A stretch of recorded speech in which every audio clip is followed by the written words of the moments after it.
I'm Renee. Today, I'd like to talk to you about what it means to eat in balance. You know, there's no question anymore. All the doctors and the scientists now know through clinical studies that the body is going to work optimally when you feed it 6 small, balanced meals in the day. And when I talk to people about this, the one question that they have is, what do you mean by balance? Because when we were growing up, balance meant for dinner you had your meat, your vegetable, and your starch, right? And that's sort of what we mean by balance, but let's get a little bit more specific.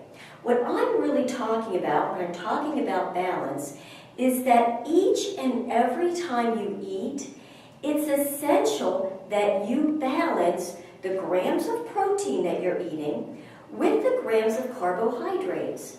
And after years of working with people on their weight loss programs, here's what I've come to. When you can do very close to a 50-50 balance between the protein and the carbohydrates, just about everybody's blood sugar will tend to balance out.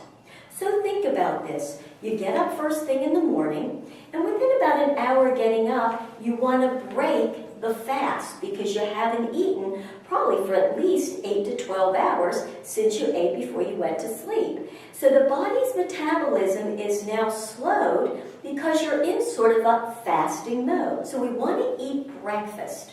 So let's say we have a product or some food where you have close to a 50-50 balance, protein to carbohydrates, and not a lot, a small balanced meal.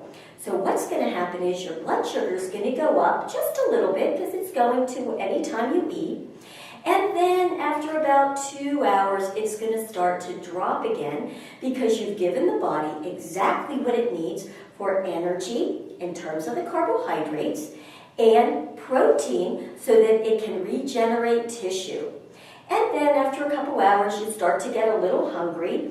Time to have your next protein meal. Next, you have your protein, carbohydrate balance, and the blood sugar goes up a little bit and then starts to drop a little bit. And you do this throughout your day every couple hours. Now, when this happens, what you start to do is reduce your insulin levels because insulin is a hormone that is produced when the brain starts to see the blood sugar going up. So if the blood sugar is not going up very high, very fast, you don't get a lot of insulin generated. Now, who cares about that? And what does insulin have anything to do with this? We only usually hear about insulin when we're talking about diabetes.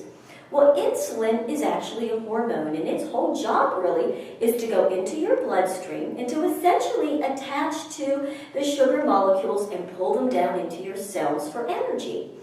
Guess what?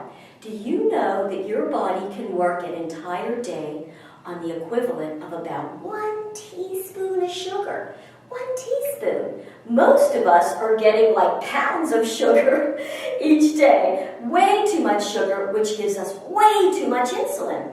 So, insulin is the hunger hormone. And so when you have a lot of insulin in your bloodstream, you're hungry. Let me give you a quick example of that. Have you ever noticed that if you get up in the morning and you know that you have to have breakfast because you've been told that's one of the most important meals of the day, so you sit down and you have yourself a nice big bowl of cereal, maybe some banana, because after all we know that banana's got a lot of potassium and we need that, right? And maybe a little skim milk because that's low in fat. And we have this nice breakfast, but how come when we have that breakfast, 2 hours later, we're starving?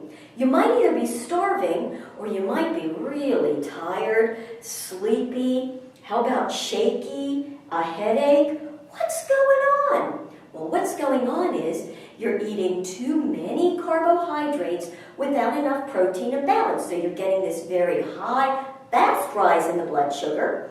The brain signals to the pancreas, danger, danger, secrete some more insulin. So you get this big burst of insulin in order to drop that blood sugar. And what happens is it drops it, and it drops it quickly. And that's why you're getting hungry.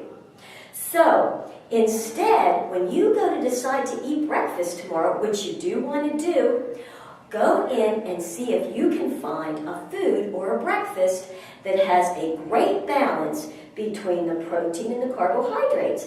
Perhaps you'll have a nice egg white omelet and maybe a cup of strawberries. So you have the protein in your eggs and the carbohydrates in your strawberries. You keep your portions with moderate, and you're going to feel so much better. And then you're good to go for the day. Hope this is helpful. Have a great day.